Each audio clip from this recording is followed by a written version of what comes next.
السلام عليكم ورحمة الله وبركاته. يا مساء الجمال على كل حبايبنا في كل مكان. هو الحمام ده يا جماعة بيكسب ولا بيخسر؟ والحمام ده ينفع ان انا اعمله زيادة الدخل عندي من منزل، ولا زي الناس ما بتقول اللي معاه قرش محيره ويجيب حمام وطيره؟ السؤال ده يا جماعة بيجي بال كتير جدا من مربين. انا هقول لك وانت احكم، يعني انا هقول لك وعايزك انت تحكم في النهاية هل الحمام ده بيكسب ولا بيخسر. ركز معايا صدقني، الفيديو ده مهم جدا لاي حد بيربي حمام. طيب اولا يا جماعة انا بربي اي نوع حمام بربيه، بربي بلدي، بربي وزار، بربي زينة، بربي طبعا انواع الحمام كتير جدا حوالي 1200 نوع. شوف انا بربي انهي نوع فيهم. خليني بس يعني اقول لك معلومة صغيرة حطها في ودنك، يعني حلقة في ودنك، مش في الحمام بس، في اي شيء إن كان او اي مشروع إن كان. اهم حاجة إدارة المشروع، مش طبعا إن أنا أدخل بصدري وأجيب 1000 جوز وأنا هكسب، لأ. أهم حاجة يا جماعة في كل شيء الإدارة. لو أنت عندك إدارة حكيمة صدقني كل اللي بعد كده سهل. طيب خليني هتكلم على الحمام البلدي. أنا مثلا وليكن عندي 10 تجواز حمام بلدي، تمام كده؟ طيب ال10 تجواز حمام بلدي دول بيجيبوا في كل 45 يوم قد ايه؟ يعني دورة الانتاج يا جماعة المفروض الحمام بيحصي ويقعد على الحصى 18 يوم، وبيفطم الزغليل على 30 يوم و18 يوم، يعني حوالي 45 يوم 46 يوم 47 يوم في الحدود دي، تمام كده؟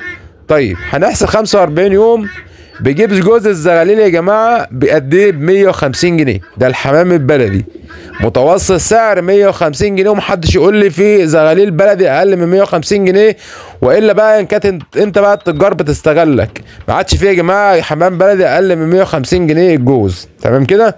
طيب في ناس بتبيع على فكره بالمناسبه ب 200 جنيه و170 و180 والكلام ده كله. طيب ولكن بنقول خليه 150 جنيه. فانا يا جماعه جوز الحمام البلدي هجيب لي 150 جنيه كل 45 يوم. طيب انا جوز الحمام ده بياكل قد ايه في ال 45 يوم دول؟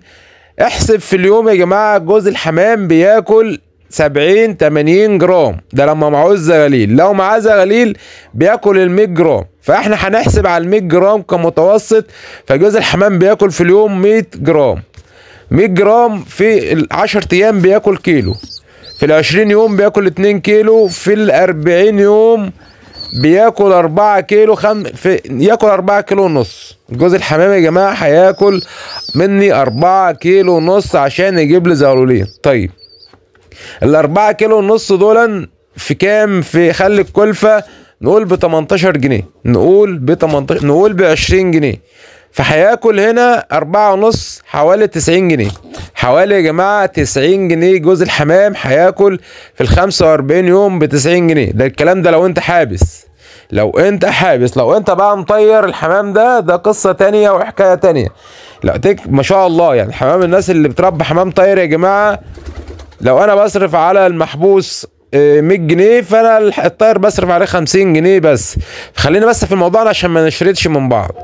فهنا يا جماعه يبقى انا في ال 45 يوم 4 كيلو ونص في 20 جنيه. وكمان على فكره انا بحسب لك بالعالي، يعني في كلفه ممكن ناس بتاكل كلفه 15 جنيه ب 16 ب 17 على حسب، فانا بنحسب لك في العالي ب 20 جنيه يا جماعه كيلو الكلفه. بالاضافه بقى ان في ناس بتاكل من المنزل، زيادات اكل من المنزل والقصه كلها، لان انا بتكلم على الحمام البلدي.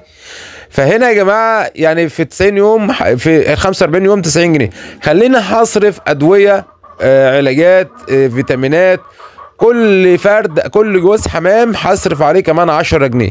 يبقى انا قفلت ال 100 جنيه، قفلت يا جماعه ال 100 جنيه. يبقى جوز الحمام الواحد هنا في 45 يوم كسب معايا قد ايه؟ كسب معايا 50 جنيه. ده لو انت بتربي حمام محبوس.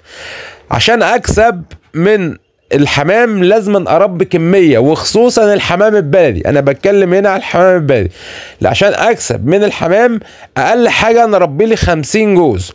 وعايز بقى ان انا انصحك نصيحه، اوعى لو انت جايب حمام شعبي تحبس الحمام ده لو انت عايز تكسب فعلا من الحمام ده، على فكره الحمام الطاير صعب جدا ان هو يمرض.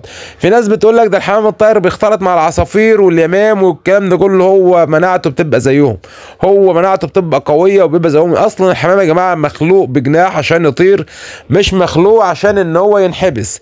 فخلي الحمام عندك طيره عشان تقدر ان انت تكسب من الحمام. طيب يبقى انا هنا عرفت ان جوز الحمام في ال 45 يوم بيصرف 100 جنيه. لو طاير مش هيصرف، صدقني انا بقول لك اهو، لو الحمام ده طاير مش هيصرف 50 جنيه.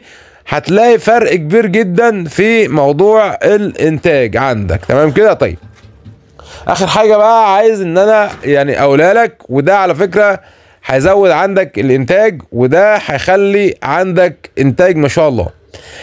اختيار السلاله ان انا بربيها، لو حتى بربي بلدي. البلدي يا جماعه قلنا في فيديوهات قبل كده في منه 3 انواع، في منه حمام بلدي اصيل، وفي منه حمام بلدي هجين، وفي منه حمام بلدي تلتينات. اختار السلاله القويه للتربيه، لان في حمام بيلحم العش، في حمام يا جماعه بيكون معاه زغاليل بيسيب الزغاليل ويحص، الذكر بيهتم بالزغاليل والنتايه بتهتم بالحصى، ويفضل على كده طول دوره الانتاج. والسلاله القويه اللي انا بختارها هي ديت اللي بتخليني اكسب او ما بكسبش. وعايز بس اقول لك كمان نصيحه، يعني على فكره الكلام يعني في الحمام بيطول، ولكن انا عايز افيدك اقصى استفاده.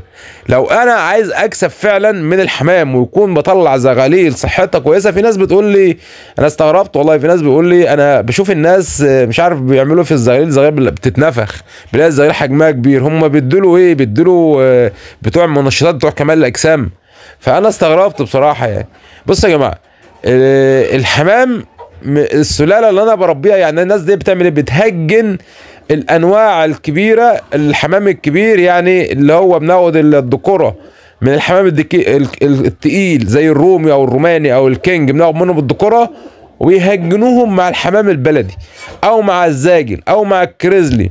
صدقني لو انت عملت الهجين ده هتلاقي الزغلول بتاعك زي الجماعه بتوع كمال الاجسام اللي انتوا بتقولوا عليهم، هتلاقي الزغلول عندك كبير حرفيا، وهتلاقي الزغلول عندك فعلا ما شاء الله تعالى تقدر ان انت تسواه وتذبحه وتبيعه، تقدر هنا فعلا تكسب من تربيه الحمام. فهنا يا جماعه عايز اقول لك ان التاسيس مهم جدا، ان انا اسس الغيه عندي، ان انا ما اربيش اي حمامه وخلاص، ما اروحش اجيب حمام البري اللي انا اربيه واقول ان الحمام عايز هيكسب، مش هيكسب. لو انت عايز تكسب فعلا فانت بتجيب الانواع ديت بتهجنها مع بعضها، بيجيب لك زغلول حجمه كبير. وفي حاجه اخيره هقولها لك، بالنسبه للحمام، الناس عايزه تخلي الحمام يبقى حجمه كبير للذبح، فانت بتقطفهم عمر 15 يوم بتاكلهم يدوي بادي زي الكسر عيش. طبعا كنا اتكلمنا فيه فيديو عن الموضوع ده، ولو عايزين فيديو اكتبوا لي في الكومنتات، هعمل لكم فيديو كيفيه تسمين الزغاليل للذبح او للتسويق ان شاء الله تعالى. اوعدكم فيديوهات قويه جدا المراحل القادمه.